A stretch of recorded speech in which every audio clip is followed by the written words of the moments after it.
बुरहानपुर विधानसभा क्षेत्र भी अब पूरी तरह से चुनावी रंग में रंगने लगा है।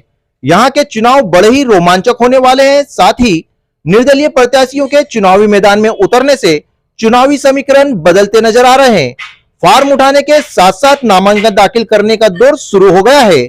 गुरुवार को देखा गया कि परिवारवाद को लेकर अनोखा विरोध प्रदर्शन करते हुए प्रियांक सिंह ठाकुर गधे पर सवार होकर नामांकन जमा करने पहुंचे।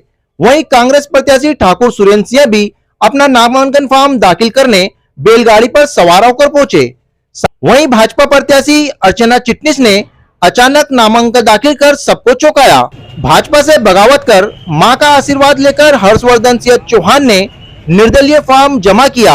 हर्षवर्धन का कहना है कि जनता का आदेश सर्वोपरि है, फॉर्म नहीं उठेगा, अब चुनाव लड़ा जाएगा। देखें नामांकन दाखिल करने पहुंचे प्रत्याशियों ने क्या कहा। एमपी टाइम न्यूज से मोहम्मद हुसैन। देखिए, ये हम गधे पे बैठ के आज नामांकन दर्ज कराने आए थे। ये कुछ नहीं, ये विरोध प्रदर्शन है उनके खिलाफ जो लगातार परिवारवाद कर रहे हैं। 40-50 वर्षों से केवल 1-2 परिवार आ रहे हैं, तो इसका विरोध हमने गधे पे बैठ के यहाँ पर आए थे कि जनता गधा नहीं है, जनता को गधा बनाने का कार्य किया इनने। किस पार्टी से फॉर्म भरा है? निर्दलीय फॉर्म भरा है, क्योंकि परिवारवाद चाहे कांग्रेस में हो या भाजपा में हो, यही लोग आ रहे हैं। 2-3 परिवार आ रहे हैं उनके विरोध में। भैया, आप भाजपा से संबंध रखते हैं, यदि कोई प्रेशर आया तो आप फॉर्म उठाएंगे या चुनाव लड़ेंगे? देखिए, कोई प्रेशर का सवाल ही नहीं उठता। अगर जनता ने हमारे को खड़े किया है तो हम पुरजोर तरीके से इसमें उतरे। मेरा सौभाग्य है कि कांग्रेस ने मुझे टिकट दिया। मैं आदरणीय सोनिया जी, राहुल जी, प्रियंका जी, आदरणीय कमलनाथ जी, दिग्विजय सिंह जी, सुरजेवाला साहब और भवर जितेंद्र सिंह साहब, अजय लल्लू जी और सत्यगिरी साहब, सबको मैं धन्यवाद देना चाहूँगा। यहाँ से मुझे ज़िंदगी में पहली बार कांग्रेस ने टिकट दिया, विश्वास दिया। हाँ, इतनी बहुत ही सौभाग्यशाली हूँ। आज का दिन मेरे लिए अपने आप में एक बहुत महत्वपूर्ण है और मैं सबको बहुत धन्यवाद देना चाहता हूँ। और ख़ासकर ये टिकट है, ये जनता की आवाज़ पर टिकट मिला। जनता चाहती थी कि मैं हाथ के पंजे से चुनाव लड़ूँ। ये टिकट जनता को समर्पित है। ये जनता जनार्दन है, जनता चुनाव लड़ेगी। सिंह चुनाव नहीं लड़ रहा है, जनता चुनाव लड़ रही है। क्या चुनौती है भैया? चुनाव कोई भी चुनौती रहता है, कोई भी चुनाव, छोटा चुनाव बड़ा सब चुनाव। बैलगाड़ी से मैं इसलिए आया कि बीजेपी के लोगों ने, सेंट्रल गवर्नमेंट और स्टेट गवर्नमेंट ने डीजल और पेट्रोल बहुत महंगा कर दिया है। पूरा हम तो आज मुहूर्त का भरा है और सब कार्यकर्ताओं की इच्छा है कि एक बार सबके साथ मिलकर भी भरा जाए। जैसा सब चाहेंगे वैसा कर लेंगे।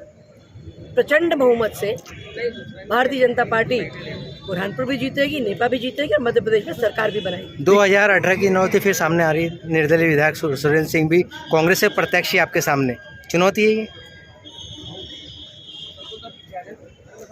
मैंने आपसे अभी कहा कि भारतीय जनता पार्टी जीतने के लिए चुनाव लड़ रही है और प्रचंड विजय मुझे अभी यहाँ से दिख रही है, क्योंकि पिछले 5 वर्ष में लोगों ने देखा है बुरहानपुर की बदहाली को, बुरहानपुर के रुके थमे विकास को और शासकीय योजनाओं के सेवाओं को देने में। अगर पुनः भारतीय जनता पार्टी की सरकार मध्य प्रदेश में ना बनती तो योजनाएं बंद होती, लोगों ने देखी।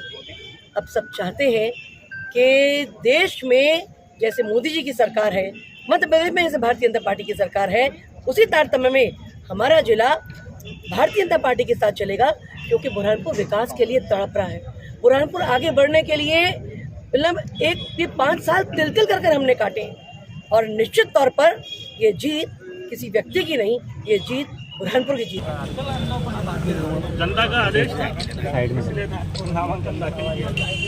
मन को समझाने के लिए गालिब ख्याल अच्छा है। जनता के मन में ख्याल है कि कहीं हर्षवर्धन सिंह चौहान जो फॉर्म भरा है उन्होंने, वो उठाएंगे या नहीं उठाएंगे, चुनाव लड़ेंगे? कहा तो सही मैंने कि जिनको लगता है कि फॉर्म उठा लूँगा, उनके लिए मन को समझाने के लिए गालिब ख्याल अच्छा है। क्या मुद्दे लेके जाएंगे आप जनता के बीच में? अब अभी तो फॉर्म भरा है, मुद्दे बहुत सारे आपको देखने मिलेंगे। ये देखा गया, एक तरफ बीजेपी एक तरफ कांग्रेस है, बीच में आप मुझे इस बार 2018 का फिर दोहराया जाएगा। मैं तो कुछ नया करना चाह रहा हूँ इस शहर के लिए भी, और बहुत नया रिकॉर्ड से जीतेंगे। भैया, यदि मुख्यमंत्री शिवराज सिंह चौहान भी आते हैं मनाने के लिए तो नहीं सुनी जाएगी? अब जनता का आदेश सर्वोपरि। Thank you. सम्मान सबका है, पर जनता का आदेश सर्वोपरि। अब फॉर्म नहीं उठाया जाएगा, चुनाव लड़ा जाएगा। थैंक यू भैया।